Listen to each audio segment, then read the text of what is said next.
Advertencia, lo que viene a continuación es no apto para mentes aburridas. Las opiniones vertidas en este programa son de exclusiva responsabilidad de nuestra insaciable curiosidad. Señoras y señores, porque todo en la vida tiene su ciencia. Aquí comienza All You Need Is Love. El show de ciencia y tecnología más querido del mundo. Con la conducción del periodista Iván Rimaza. ¿Cómo estamos? Empezamos día lunes, completamente motivados desde el estudio 18 de Santiago Televisión, completamente en vivo también por Radio USACH. ¿Cómo les va? ¿Cómo les baila? Diría un fallecido humorista nacional. Bueno. Ya empezamos deprimidos. Oiga, ¿por qué nos gusta el Cagüín? Esa es la pregunta que les voy a hacer hoy día. Hay gente que dice que no le importa el Cagüín, que los programas de farándula son tontos, que no les gusta andar hablando de los demás. Pero lo cierto es que chismear, cagüinear, escuchar, compartir, analizar lo que otros hacen o dicen, eso es una práctica tan humana como comer o dormir. En serio, evolutivamente, el chisme pudo haber sido tan importante como la comida en comunidades tribales, por ejemplo, donde la supervivencia dependía de la colaboración mutua, saber quién era confiable, quién era flojo, por ejemplo, quién se acostaba con quién o quién robaba en los trueques. No era un dato inútil, era información vital. Obviamente, tú querés saber quién es la palta podrida, de alguna manera, ¿no? En tu tribu. De hecho, Cagüín viene del mapuche Cagüín, con K. Significa reunión, fiesta o encuentro social. Y hoy seguimos reuniéndonos, seguimos con el Cagüín, pero lo hacemos ya en grupos de WhatsApp o en redes sociales. El psicólogo Frank McAndrew le dice Gossip Adaptation, que significa adaptación al Cagüín, algo como eso, ¿no? Un módulo mental, al final, que tenemos, que ha evolucionado para interesarnos en la vida de otros. No de copuchentos nomás, sino que es porque la vida de otros realmente nos afecta. Y no todo el Cagüín, además, es igual. No es lo mismo un ten cuidado con esa persona, porque no sabéis lo que me hizo, me traicionó la otra vez, no sé qué, que, oye, no sabéis lo que escuché sobre Pepito Pérez. La antropóloga, la antropología, distingue entre el primero, el chisme que mantiene la armonía social, versus el otro, que refuerza jerarquías o excluye. Además, compartir un Cagüín nos da estatus momentáneo. Tenemos, comillas, la primicia, ¿no? En términos neurobiológicos, nos premia con dopamina. Por eso es tan difícil también no compartir un chismecito, incluso si después nos arrepentimos. El tema es que el Cagüín nunca va a desaparecer, solo se transforma y bueno, gracias a eso, seguimos vivos. Empieza All You Need Is Love. Te escuchamos. Esto es Conexión Cuántica.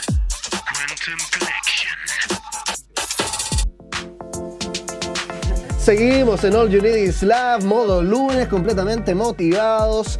Recuerden que tenemos redes sociales, @USACHoficial, @stgo.tv, @diariousach, @radiousach. Todo lo que tenga USACH de alguna manera te va a llevar a la curiosidad de All You Need Is Love. Y ¿cuáles han sido los temas que hemos hablado en esas plataformas la última vez? Porque yo no te digo, síguenos solamente porque me interesa subir la cantidad de seguidores de cada una de esas cuentas, ¿no? Yo quiero que tú disfrutes, que tú la pases bien y veas, por ejemplo, contenido sobre Adolescence. ¿Viste esa última serie? Nos hicimos la siguiente pregunta con una invitada que teníamos acá en el estudio. ¿Por qué hay niños tan malos? Y la gente prendió, pero como se dice, como pasto seco en los comentarios. Vamos a verlo. Se armaron, de hecho, algunas peleas en todos los comentarios de esa publicación. Lo pueden ir a revisar, como les decía, a @stgo.tv, @radiousach, entre otras. Es casi un tema filosófico, escribe alguien. Hacer una aseveración de esa naturaleza deja mucha discusión fuera de debate. Otra persona puso mentira, sin ningún tipo de argumento, porque la psicóloga tuvo una larga alocución, ¿no?, desde su profesión, y acá nos pone mentira. Otra persona dice, es claro que los adultos tenemos mucho que ver con cómo resultan los niños, pero también hay otros elementos que influyen. Si los adultos no están capacitados psicológicamente y económicamente y desean ser padres de verdad, comenta otra persona, mejor que no lo sean. De hecho, la misma psicóloga decía, a veces los psicólogos somos menos pesados con los papás porque nos dicen, oye, ¿qué acaso todo lo malo que le pasa a mi hijo o todo su sufrimiento y traumas son culpa mía? Y la psicóloga decía, bueno, sí, pues. De alguna manera, el entorno al final nos condiciona en todo, digamos, todos los sufrimientos, todos los traumas que tenemos en la adultez, lo hablamos con otra psicóloga, de hecho, también en otro de los programas, vienen de alguna manera desde la infancia, relaciones con el apego, vínculos con tu papá o no, presente, ausente, es todo un tema. Así que no hay que desatender esa etapa de nuestra vida, y recomendada también, por supuesto, la serie para que la vean, Adolescencia o Adolescence en Netflix. Sigamos con más, ¿les parece? All You Need Is Love. Y ahora, ¿quién podrá explicarnos? Ahora vamos a hablar sobre astronomía, porque investigadores llevan mucho tiempo. Vamos a hablar ahora con uno de ellos, pero incluso más allá del trabajo que está haciendo nuestro próximo invitado, ha sido una ambición eterna de la astronomía saber cuántos años tiene un universo, ver lo más posible hacia el pasado, porque eso nos sirve mucho. Rolando Duner, astrónomo del Centro de Astrología y Tecnologías Afines CATA, está con nosotros acá en el estudio. Le damos un aplauso, por supuesto. Muchas gracias por estar acá. Gracias, hola Iván. Oye, Rolando, ¿cuántos años tiene un universo? En años tiene Muchos. 13.800 millones. Ya, ¿y ese 13.800 millones lo sabemos como con exactitud o es aproximado? Es decir, yo te podría ir, así como tú sabes a qué hora naciste, podríamos ir diciendo, ¿y segundos contando? ¿O es más o menos 13.800 millones? O sea, obviamente que es con alguna incertidumbre, no sabemos exactamente Claro, los la años hora. precisos, ¿verdad? Pero sí con una precisión que no deja de sorprender, porque pasamos de no saber, no tener idea de la edad del universo, ¿verdad? O sea, 100 años atrás. Hace muy poco, además, eso ¿verdad? es lo fascinante. Claro, o sea, pensamos que quizá era eterno, ¿verdad? O se había hecho en 7 días, y de pronto sabemos que tiene esta edad con una precisión quizá de algunos millones de años, que ahora no le podría hacer mucho, pero para la edad del universo eso es una fracción enana. Oye, Orlando, ¿y el trabajo que están haciendo ahora cómo aporta a definir esta edad? Porque el universo temprano, como decía al principio, es un área que les fascina a los astrónomos, y el trabajo que están haciendo en CATA va un poco en esa línea. Sí, por supuesto. Nosotros participamos en estos experimentos que miden el fondo cósmico de microondas, que es una radiación remanente de los primeros instantes del universo. Resulta que cuando se formó el universo, como el universo se expande, tiene que haber sido mucho más pequeño, ¿verdad? En el pasado, y por lo tanto hubo un momento en que todas las galaxias, toda la materia tiene que haber estado comprimida, muy densa, ¿verdad? Y por lo tanto también muy caliente. ¿Es el Big Bang? Digamos, el Big Bang, por supuesto. El Big Bang se le conoce al momento inicial en que toda esta materia muy densa y caliente, entonces explota, se expande con una gran velocidad al principio, y eso va enfriándose, y en cierto momento empieza a formar todas las cosas que conocemos, ¿verdad? Las galaxias, las estrellas, etc. Oye, tú hablas de radiación remanente. ¿Por qué quedó radiación? Es como, chuta, quedó la media embarrada y quedó ahí un desorden, ¿no? Radioactivo en este caso. No sé si es la palabra correcta, pero ¿por qué apareció radiación? Sí, buena pregunta. Lo que pasa es que cuando algo está muy caliente, brilla, ¿verdad? Por radiación térmica. Sabemos que cuando tú calientas un fierro en el fuego, se pone rojo, Sin ir más ¿verdad? lejos, el sol también, ¿no? Claro, Sí. una vela, ¿verdad? Sí. Todas las cosas calientes brillan. Entonces, imagínate el universo temprano, muy, muy, muy caliente, ¿ya? Pero además era opaco inicialmente, porque es como el fuego. Tú no puedes ver a través del fuego. El fuego, de alguna manera, por una pantalla. Entonces, imagínate que en sus momentos iniciales todo era este fuego, este ambiente ultra caliente y opaco, y muy brillante. Y eventualmente esto tiene que haberse enfriado lo suficiente, por la expansión se enfrió, que se apagara el fuego, entre comillas, ¿ya? Y por lo tanto se volvió transparente. Entonces tú puedes imaginar estar en este medio brillante y opaco. Por lo tanto, yo no veía mi mano, ¿verdad? Porque era opaco, pero eventualmente se desaparece el fuego. Yo veo mi mano, y ¿cuándo la veo? La veo un minuto o un metro dividido por la velocidad de la luz, tiempo después, ¿verdad? Si mi mano hubiera estado a 1 kilómetro, haría 1 kilómetro sobre la velocidad de la luz. Si hubiera estado 1 año luz, la habría visto el año siguiente. Si es que hubiera estado 1000 años después, y la edad del universo después, lo vemos ahora. Claro. Entonces estamos viendo ese estado inicial de este plasma, este fuego que constituye el universo inicialmente. Y hoy día esta radiación nos llega de todos lados, ¿verdad? Porque estamos adentro de ese fuego. Por lo tanto, uno puede imaginar como una verdadera burbuja alrededor de uno, ¿verdad? En donde todavía nos está llegando esta radiación, que hoy día está muy fría, ya no brilla como el fuego. Inicialmente sí brillaba así visible, pero con el tiempo, con la expansión, esta luz perdió energía, se estiraron los fotones, digamos así, y hoy día lo vemos en ondas de radio. Y por eso que estos son experimentos que ven radiotelescopios. La pregunta que me asalta, y creo imaginarme la respuesta, pero la voy a hacer de todas formas, ¿por qué en vez de ver el momento mismo de gran energía y de este brillo, fuego que tú decías, de densidad, estamos viendo la radiación posterior? Lo que pasa es que, como recién expliqué, el universo era opaco. Por lo tanto, si tú miras hacia atrás en el tiempo, ¿verdad? También, o sea, en distancia, también estás viendo hacia atrás en el tiempo, llega un tiempo en el cual estás viendo este momento en que se volvió transparente, pero si intentas ver más allá... Es difícil. No, te topas con una muralla, ¿verdad? Te topas con algo opaco. Algo opaco es una muralla, por ejemplo. Tú no ves a través de la muralla, ¿verdad? Entonces, el universo era opaco, por lo tanto... Tú no podías ver más allá de este límite, por eso también se le llama como la superficie de último scattering o el fondo cósmico, porque de alguna manera estás mirando el final del trayecto que puede hacer la luz por el espacio en forma libre. ¿Y esa es una limitación técnica o es literalmente el momento, es como decir, no podéis ver antes de que el universo haya nacido? Es que ya había nacido, de hecho ese momento ocurre 300.000 años después de que comenzó la expansión y el universo, ya, ¿verdad? Lo que pasa es que el universo era opaco, por lo tanto la luz no podía viajar y la luz es el mensajero que nos trae la información de lo que estaba ocurriendo, ¿verdad? Entonces, si no podía viajar, no había mensajeros que nos puedan traer la información de lo que ocurrió antes de esta superficie de último scattering, ¿ya? Ahora, existen teorías de otros mensajeros que sí podrían traernos información anterior a este último scattering.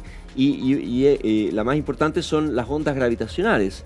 Las ondas gravitacionales son fluctuaciones del espacio-tiempo. Es muy interesante, ¿verdad? Es como Einstein nos enseña de que el espacio-tiempo es un fluido y puede transmitir ondas, por lo tanto información. Y esta información podría provenir ahora sí desde el instante inicial, porque las ondas gravitacionales sí pueden viajar a través de los medios opacos. No, y qué fascinante lo de las ondas gravitacionales, porque una vez un astrónomo en el programa de hecho nos explicaba algo que me parece, y no lo digo de forma despectiva, pero es que mi cabeza no lo logra entender, parece como una tontera, y es que se puede deformar el espacio-tiempo de tal forma que genera como unas lupas, como unos lentes en el universo, y que los astrónomos de hecho aprovechan muchas veces de ver a través de ellos. ¿No? No sé si nos podéis explicar un poco, entiendo que no es el foco de la conversación, pero cómo se puede distorsionar el espacio-tiempo de tal forma que lo podemos incluso aprovechar para ver mejor o más allá. Claro, esa es una de los grandes cambios de paradigma que hace la teoría de la relatividad general de Einstein, ¿verdad? Él nos enseña de que el espacio y el tiempo son una misma cosa y que la materia, la masa, puede deformar este espacio. De hecho, la razón por qué nosotros damos vuelta al Sol, según Einstein, no es porque exista una fuerza mágica, que es la fuerza de gravedad, que es la idea de Newton, sino porque el espacio-tiempo en torno al Sol está deformado por la presencia del Sol. Y por lo tanto, la Tierra se mueve en una línea recta, pero cuando el espacio es curvo, la línea recta es curva y por lo tanto sigue una trayectoria curva en torno al Sol. Bueno, como el espacio es el que está curvo, cuando la luz atraviesa entonces este espacio que está curvado, también va a seguir una línea recta, claro, y la línea recta ahora es curva. Así como cuando la luz pasa atrás del agua, de alguna manera, ¿no? De este vaso, no se ve igual. Claro, por la difracción. En este caso, la luz va a cambiar su dirección al pasar al lado del Sol. Y del mismo modo, si es que nosotros tuviéramos una masa mucho mayor que el Sol, como son los cúmulos de galaxias, por ejemplo, que lo están hablando ahí los astrónomos, la luz entonces va a deformarse y va a sufrir el mismo efecto que una lente, ¿verdad? Porque cuando uno tiene una lupa, la lupa hace lo mismo. Es literalmente una lupa flotando en el espacio. No, o sea, no tiene el mango ni nada, pero su efecto es muy parecido. No es producto de un material que deforma la curva, sino que es producto de que es el espacio-tiempo el que está curvado. Exacto, no es que tú toques ahí un vidrio, no. Es simplemente el espacio-tiempo el que está deformado y nos da la ilusión de que fuera una lupa.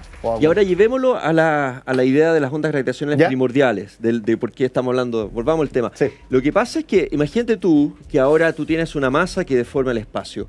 Ahora, si tú mueves la masa, entonces el espacio, la deformación, también va a cambiar en el tiempo, ¿verdad? Imagínate tú que tú de pronto movieras el Sol y lo corrieras, ¿verdad? Sí. Ahora sentiríamos la gravedad en otra dirección, claro, ¿verdad? Por lo tanto, hemos cambiado la forma del espacio. Ahora, si tú mueves el Sol de lado a lado, entonces vas a empezar a sentir que te mueve para un lado y para el otro, ¿verdad? Poderoso, no Thanos, agarra el Sol y le hiciera así. Exacto. Eso nos impactaría a nosotros también. Nos movería, sentiríamos la gravedad que hace esto y esto, ¿verdad? Ahora, imagínate tú el comienzo del universo con una explosión gigantesca, ¿verdad? Y con una gran energía, y donde además en este espacio pueden haber deformaciones de este espacio-tiempo que hace que hayan regiones más y menos densas de este espacio primordial. En esa primera explosión, entonces, se habría movido materia, ¿verdad? En forma, de la misma manera que yo movería el Sol, esto se movió la materia y eso produjo, entonces, una oscilación del espacio. Y ese cambio de la gravedad, además se mueve la velocidad de la luz, porque ¿cuándo me doy cuenta que movimos el Sol? La luz del Sol llega en 8 minutos. Exacto. Entonces, antes de 8 minutos, yo no sé que alguien movió el Sol. En 8 minutos después me di cuenta que lo movieron, entonces, cambié la dirección de mi órbita, ¿verdad? Entonces, esto se mueve a la velocidad de la luz. Si yo estuviera más lejos, sentiría después el cambio, ¿verdad? Sí. Entonces, lo mismo ocurre con este cambio que se produce en el Big Bang, ¿verdad? Sí. Esta deformación después se propaga por el espacio y el tiempo. Y hoy día estamos sintiendo estos pequeños cambios, ¿verdad? De algo que ya pasó hace mucho tiempo. De algo que pasó hace mucho tiempo. Ahora, la manera de captar esto, porque es muy interesante, ¿verdad?, conocer el comienzo del universo. Estos experimentos hoy día están enfocados justamente en detectar estas señales.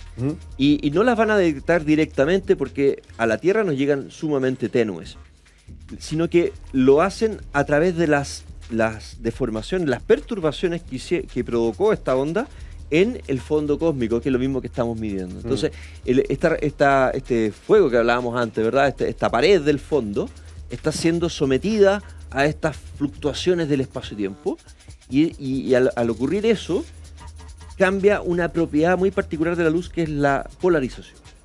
Entonces, no cae entender mucho más el detalle, pero los lentes polarizados, ¿verdad?, ¿Ya? sirven para ver, qué sé yo, cuando hay brillo o no de la carretera, ¿verdad? Es porque están seleccionando el tipo de polarización, es una propiedad de la luz. Entonces, aquí lo que estamos hablando es que esta onda gravitacional, al pasar por el fondo de último scattering, habría cambiado la polarización de esta radiación del fondo y nosotros hoy día podríamos medir ese cambio y si lo detectamos, porque produce una señal muy particular, podríamos estar detectando algo una señal que provino del comienzo mismo del universo. Y por fin podríamos ver el Big Bang, podríamos ver el origen mismo del universo.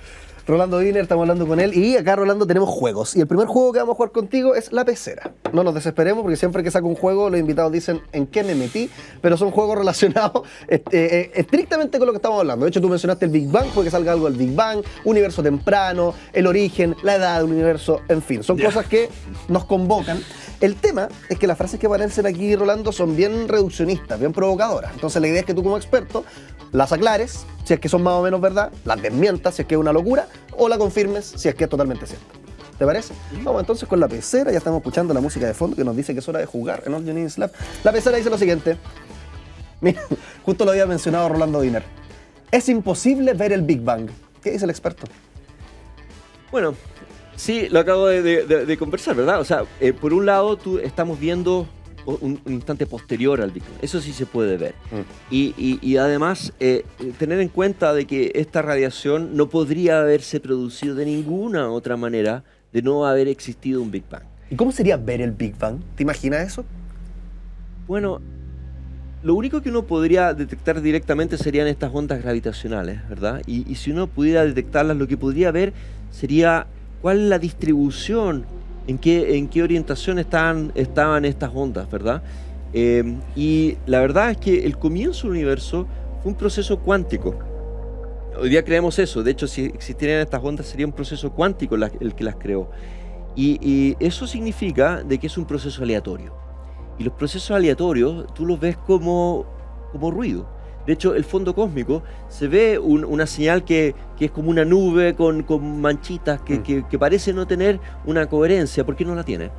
Y lo que sí tiene es que cuando uno ve la proporción de las escalas Sí. uno ve que hay ciertas proporciones que se repiten. Es una coherencia espacial, digamos, en el espacio, armónica. ¿Ya? Y esa armonía tú la podríamos detectar en estas ondas gravitacionales del comienzo. No, y qué desquiciado, Rolando, que el hecho de que sea cuántico el origen, por tanto aleatorio, y aún así estamos acá haciendo este programa. Aún así hay vida inteligente, capaz de razonar, de investigar, no por nadie, parece que aparecen las religiones, ¿no? Porque es tan improbable que ocurra la vida que se haya dado de forma azarosa, como nos comprueba la ciencia, que no es para asombrarse, ¿o no? O podríamos tomar el argumento al revés A ver. y decir que el hecho de que aquí exista vida en un sistema que es aleatorio y por lo tanto se desarrolla a través de las leyes de la física, Sí, sí. ¿verdad? La naturaleza tiene ciertas propiedades, ¿verdad? Y esas propiedades en fondo van produciendo un desarrollo de este universo que lo va canalizando, ¿verdad? Parece no ser aleatorio cuando lo miras a gran escala, ¿verdad? Las estrellas son estrellas aquí y allá, veo Claro. muchas estrellas, hay coherencia, ¿verdad? Sí. Así como se producen estrellas, y aquí tenemos un ejemplo de que en la Tierra se produjo vida, quizás la vida es una consecuencia necesaria de este mundo cuántico. Y quizás esta azar... Es un resultado, claro, que puede que ocurra de forma aleatoria, pero inevitable. Exacto. Es como si tú echas a correr agua por un río, es inevitable que el agua llegue al mar. Digamos, Exacto, es como que fluya siga por su cauce. Que se fluya por su cauce.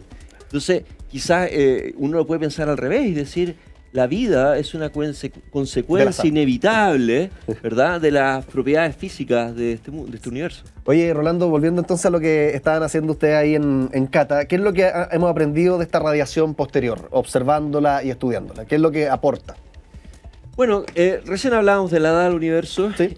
pero para poder obtener una edad tenemos que tener un modelo que explique cómo el universo se desarrolló desde ese instante inicial hasta lo que vemos hoy. Claro. Y de ahí podemos extrapolar, sacar de entre uno de los parámetros que tiene esta idea, es la edad, ¿verdad? Ujú. Pero además este modelo tiene otras propiedades que son fundamentales, como por ejemplo, cuál es la composición del universo, de qué está hecho el universo, cuál es la cantidad de materia que hay en el universo, ¿Y qué materia? qué tipo de materia, ¿verdad? Porque está la materia oscura y la materia bariónica, que es la normal, ¿verdad? Nosotros sabemos hoy día que la gran mayoría es materia oscura. Y además, la presencia de una energía desconocida, ¿verdad? Que es la energía oscura. Parece que los astrónomos le ponen oscuro a todo lo que no saben lo que es, Todo lo ¿verdad? que es misterioso, sí. Y también un poco paradójico que estamos hablando de los éxitos de la ciencia y los éxitos es saber que hoy día el universo está compuesto en un 95% de cosas oscuras. Que no conocemos. Que no sabemos lo que son, ¿verdad? Claro, Entonces, es divertido como los hallazgos, las ilusorias certezas nos llevan a más incerteza. a más incerteza, exacto. Entonces sabemos de que existen estas propiedades, ¿verdad? Que podemos modelar como una materia fría, oscura. Fría significa que no se mueve a velocidad Ya. relativista.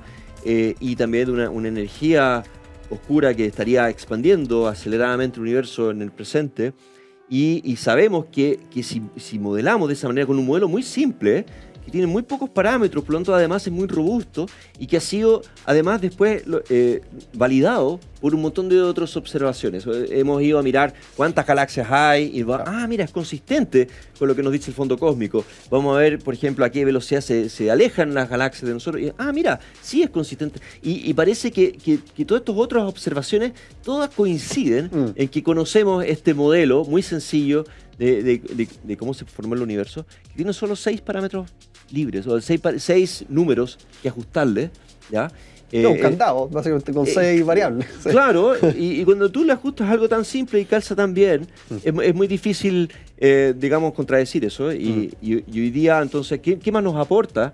Entonces, lo principal es que nos aporta un modelo que parece ser muy robusto, que nos explica, además, cómo después de que se formó este fuego, se apagó ese fuego, cómo después la materia, que ahora podía colapsar gravitacionalmente, formó las primeras estrellas, las primeras galaxias, los primeros grupos de galaxias, y después formó la estructura de galaxias que vemos hoy día a gran escala, ¿ya? Uh-huh. Y además podemos ir modelando cómo se van a comportar estas galaxias, y Claro. etcétera, y la formación de estrellas y de planetas.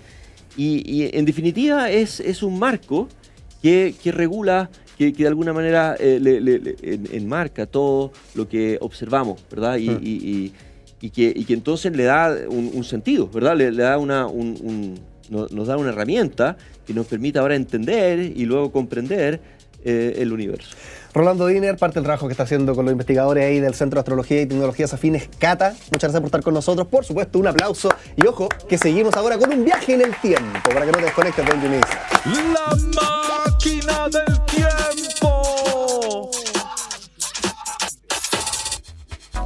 Hoy día en la mañana seguro te armaste un pancito con cosas que sacaste del refrigerador o no. Pero oye, no te quede en el ejemplo. No te quede en el ejemplo porque me van a decir, no, es que yo el pan lo tengo afuera y saqué una palta que estaba afuera, así que no me siento identificado con... Por favor, hablemos de los refrigeradores, no nos quedemos en el ejemplo ya. ¿Cómo eran los refrigeradores en la antigüedad? Mira, hace más de 5.500 años, si nos trasladamos al botijo mesopotámico, la manera de refrigerar las cosas era en un recipiente de arcilla, porosa, que enfriaba el agua mediante evaporación, siendo uno de los sistemas de refrigeración más eficientes y sostenibles conocidos. Pero claro, avanzamos, por ejemplo, por ahí por el 400 a.C., algo que se llamaba el yakshal en Persia, estructuras subterráneas en forma de domo que también usaban la evaporación, al igual que el botijo mesopotámico, y el aislamiento térmico para producir y almacenar hielo en climas desérticos. Aparecieron neveros artificiales por ahí en el 200 a.C., que eran pozos excavados para almacenar nieve, bodegas subterráneas también que ocupaban la misma lógica, eran espacios excavados bajo tierra que ofrecían condiciones de temperatura y humedad estables, es decir, siempre jugando de alguna manera con el entorno, enterrando cosas, aprovechándonos de la evaporación, en fin. Pero llegó la Edad Media, siglo V en adelante, y aparecieron los almacenes de hielo.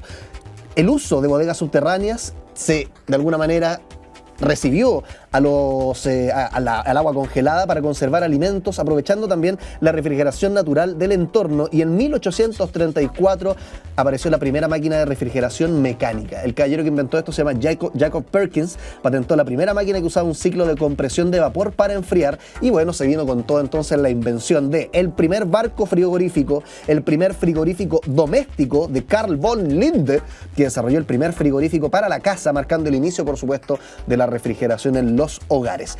1920 al 1930, frigoríficos eléctricos. 1940 en adelante apareció el freezer. Por primera vez en la casa se introdujeron los primeros congeladores. Antes de eso la gente no tenía cómo hacer hielo en la casa. 2000 en adelante, el primer refrigerador inteligente. Y hoy día ya tenemos pantalla táctil, incluso inteligencia artificial integrada en los refrigeradores que nos dicen el inventario en tiempo real, cuántas cosas tienes adentro, cuántas cosas te faltan, o te calculan las compras. Incluso, oye, la compra del mes te va a salir 60 luquitas si es que vas ahora. ¿Qué nos depara el futuro? No lo sabemos. Lo que sí sabemos es que ahora viene una pausa y ya volvemos. Hagamos la corta. Ciencia al paso.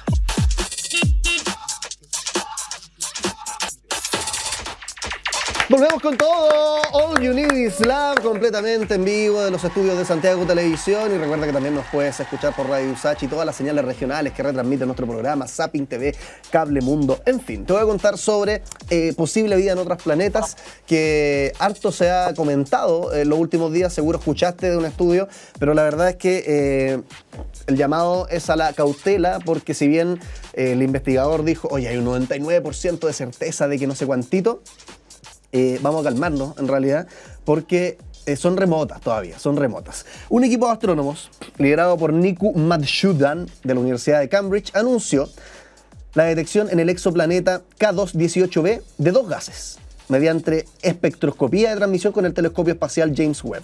Es un mundo similar a Neptuno, un exoplaneta que está situado a 120 años luz en la constelación de Leo, o sea, muy, muy lejos de acá. Tiene dos veces y media el diámetro de la Tierra y podría tener incluso un océano cubierto por una atmósfera rica en hidrógeno. Pero, pese al entusiasmo, varios expertos han subrayado cautela. Por ejemplo, astrónomos que, si bien califican el hallazgo de interesante, nos recuerdan que procede de un único grupo, es decir, un grupo de investigadores que no es tan gigante como para dar una noticia tan épica como la que estamos imaginando. Carece también de replicación independiente, es decir, todavía no se han revisado. Ustedes saben que cuando los investigadores publican algo, muchas veces esperan luego lo que llaman la revisión de pares, que es básicamente los compañeros de la sala de clase revisando.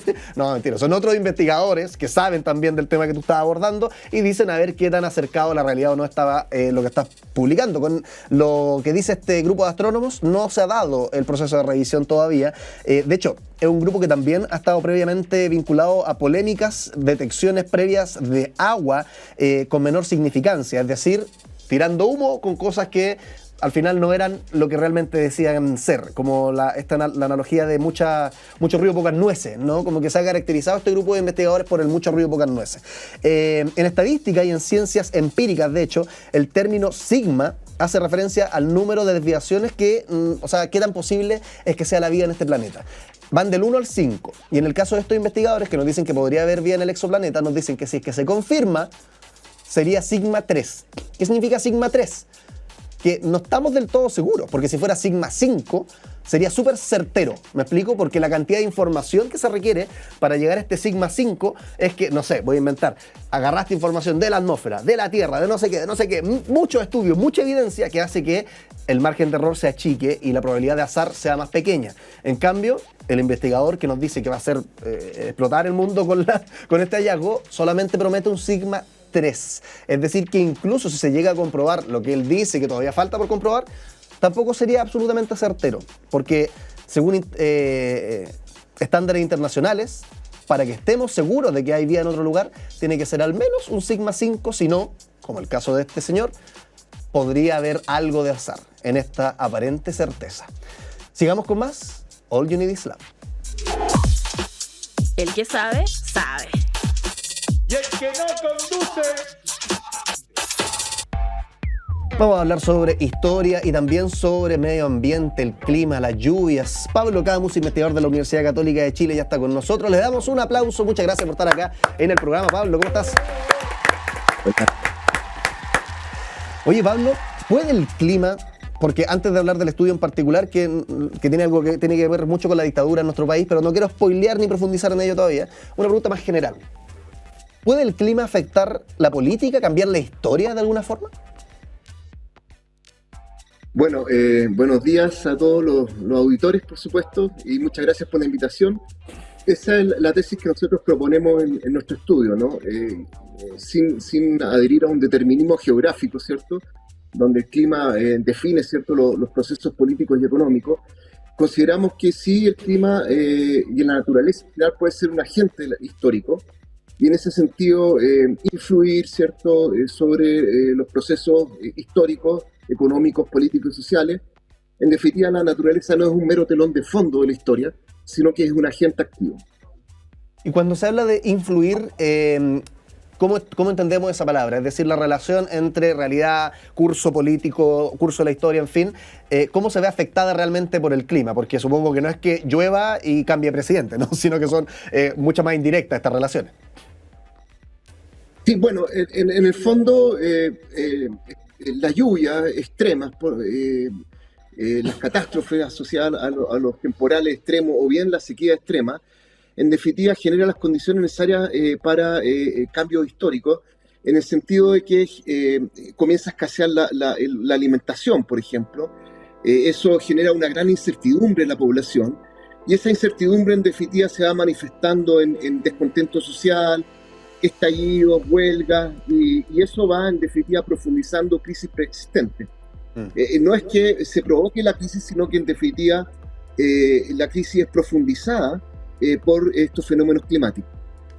Bueno, y de hecho, Pablo, estamos viendo ahí en las imágenes de Santiago Televisión lo que fueron los temporales del 82. Mucha gente que nos está escuchando quizás por la radio lo recordará, la imagen del auto que se cae al Mapocho, ¿no? Replicada por muchos medios de comunicación en la época.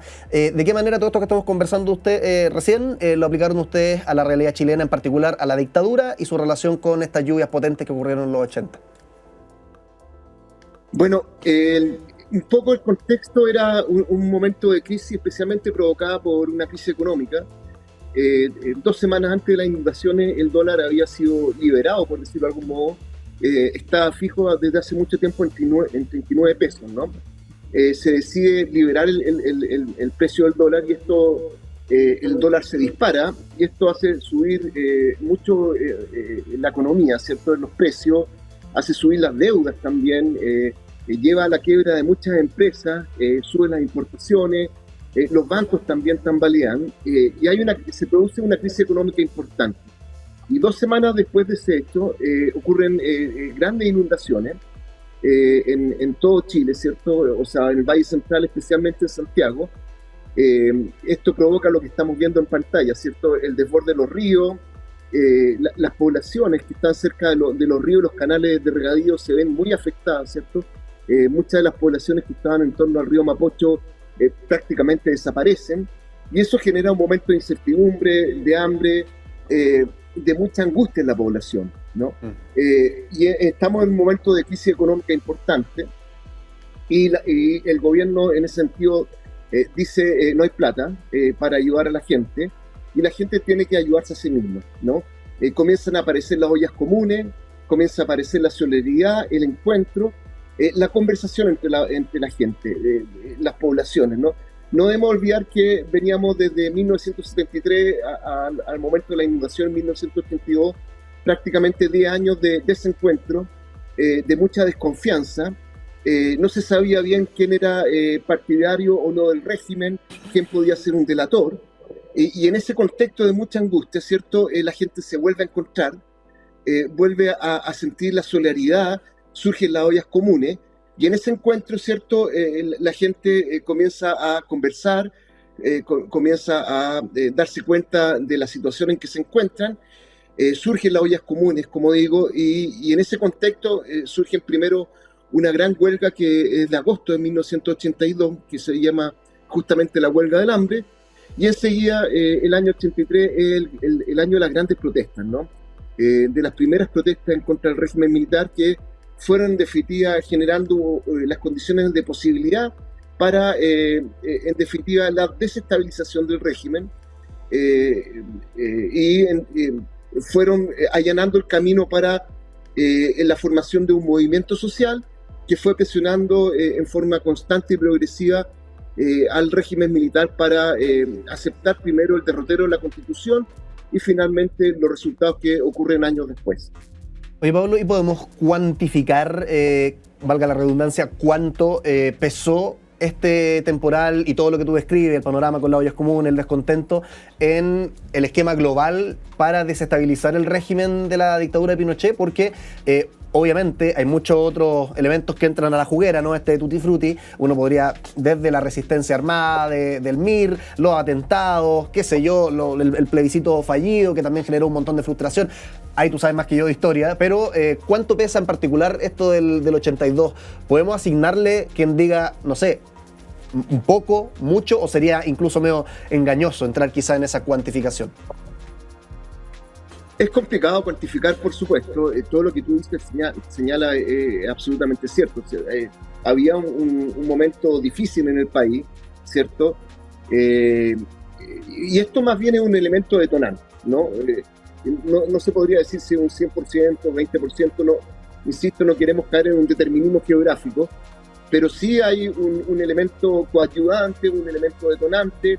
Sobre todo, creo yo, lo que intenté destacar al inicio es esta idea de conversar nuevamente, de organizarse en ollas comunes, mirarse a la cara, sentir la solidaridad y de ahí iniciar un movimiento social que cada vez es más potente, ¿cierto? Y que va definiendo distintas acciones, las protestas, acciones militares, quizás también armadas del Frente Patriótico, distintos elementos que van, en definitiva, haciendo una oposición cada vez más robusta, más potente, que obliga finalmente al régimen a aceptar los resultados del plebiscito y, en definitiva, de 1988.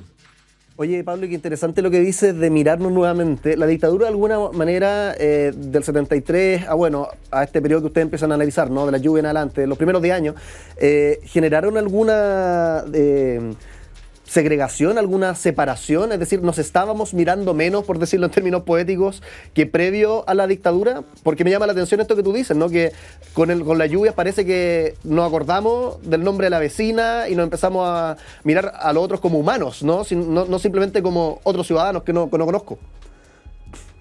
Bueno, justamente esa es nuestra hipótesis, ¿no? Y nuestra tesis, que previo a 1973 había un movimiento social organizado muy potente, muy importante, juntas de vecinos, todo tipo de organizaciones populares, ¿cierto? Que fueron potenciadas incluso por el gobierno de Frei Montalvas, por el gobierno de Allende, ¿cierto?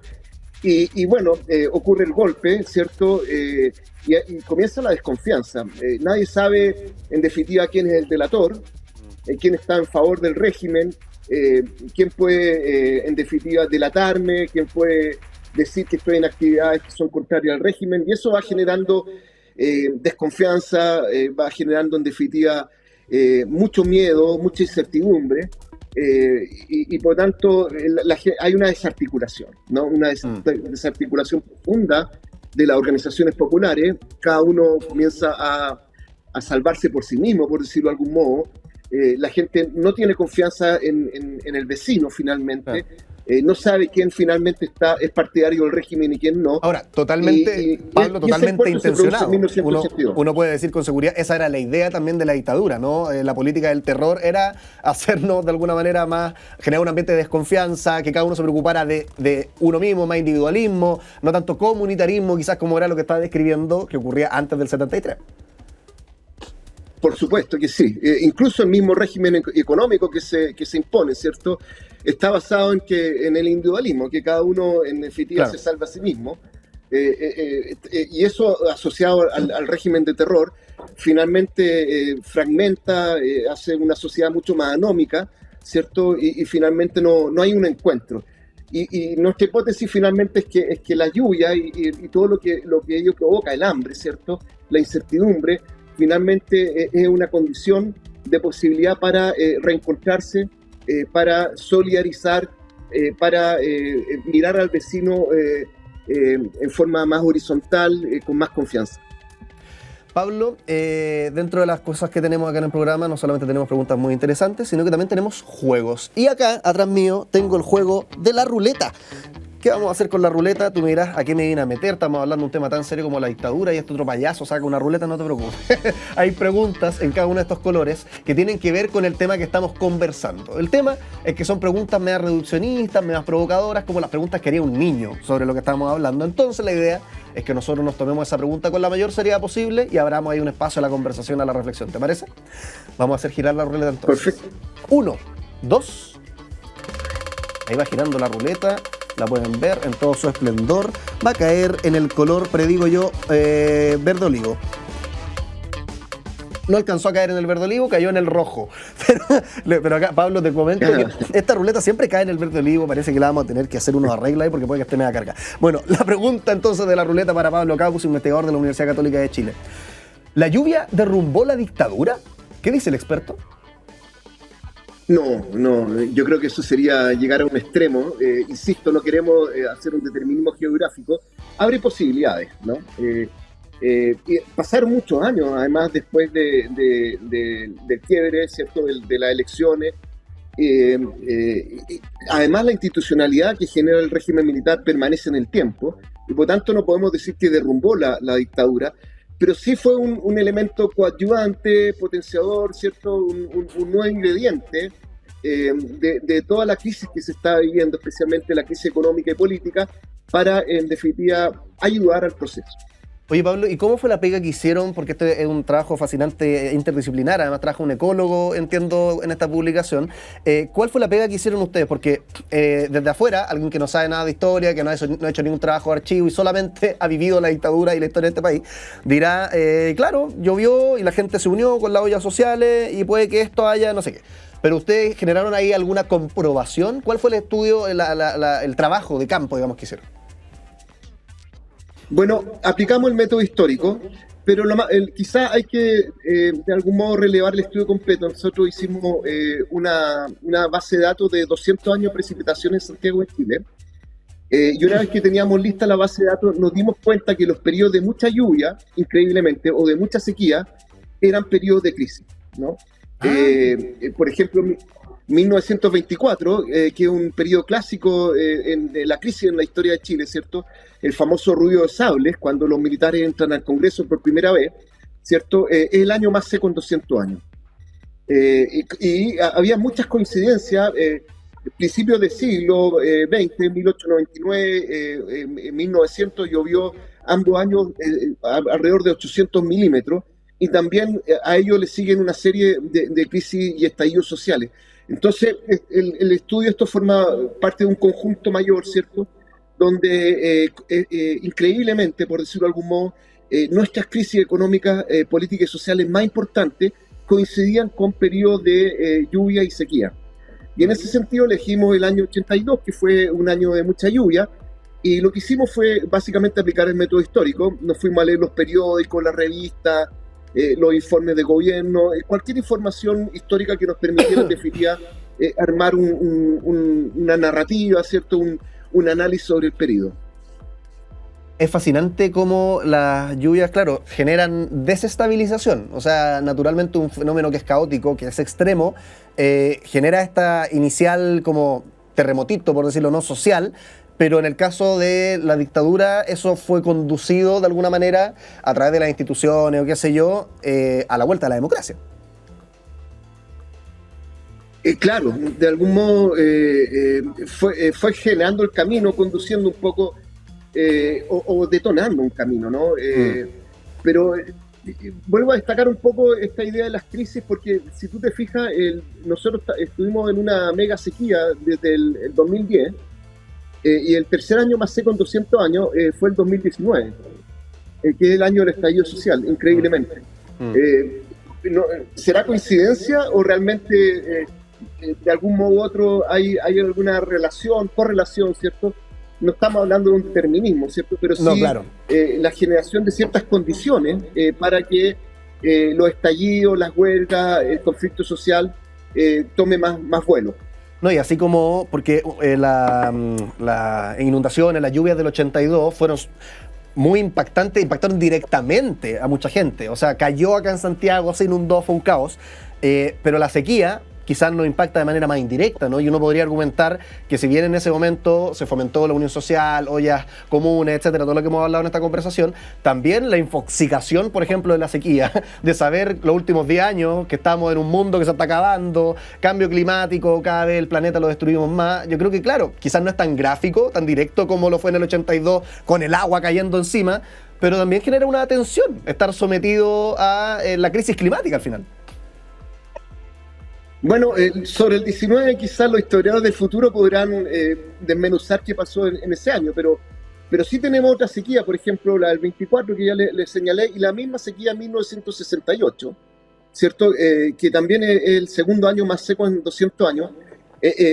También coincide un poco con una crisis que va creciendo, que va polarizando a la población y en definitiva que va conduciendo a una crisis social mayor, ¿no? Era un momento de reforma agraria, donde se estaban repartiendo tierras, pero faltaba el agua, que es un elemento fundamental para la agricultura, y eso fue polarizando, generando mayor descontento.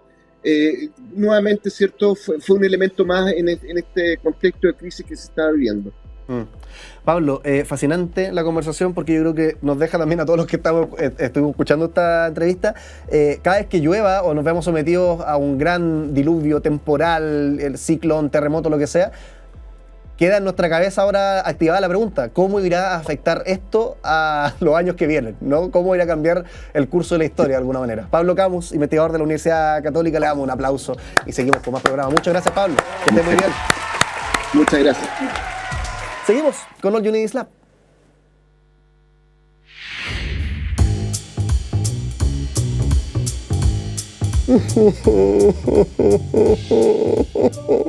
Sí, estamos tristes acá en el Unislab. Yo estoy llorando porque se va a acabar el programa. Nos queda aquí 2 minutos, lo que se demora en pasar esos créditos que estás viendo en tu pantalla. Si es que estás en la radio, bueno, te aviso, 1 minuto y medio le queda a este programa. ¿No te parece terrible?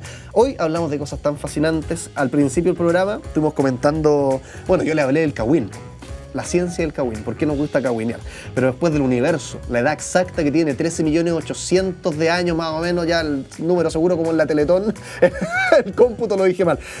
Muchos años. ¿Cómo lo estudian los astrónomos? Bueno, ¿quieres revivirlo? En YouTube está disponible esa conversación, y recién estábamos hablando también de la lluvia, en realidad el clima y su relación con los procesos históricos. Como un gran terremoto, un gran ciclón, un gran evento climático, una emergencia, puede moldear los años que vienen por delante. Que eso es lo que pasó, de alguna manera postulada a nuestro invitado, con la dictadura en Chile y las lluvias del 82. Bueno, se acaba el programa. Nosotros nos encontramos como siempre en una nueva edición de All You Need Is Lab. Recuerda que nos puedes ver por Zapping en el canal 173, también en la señal de cable Mundo, y en nuestras redes sociales. Muy importante también que las sigas, @RadioUsach, @stgo.tv, @diariousach y ¿cuál me falta? Usach Oficial, para que veas todo lo que hemos estado comentando, e incluso si quieres sumarte a un debate o alguna pelea, como fue en el último reel que subimos sobre ¿son todos los niños malos o algo así?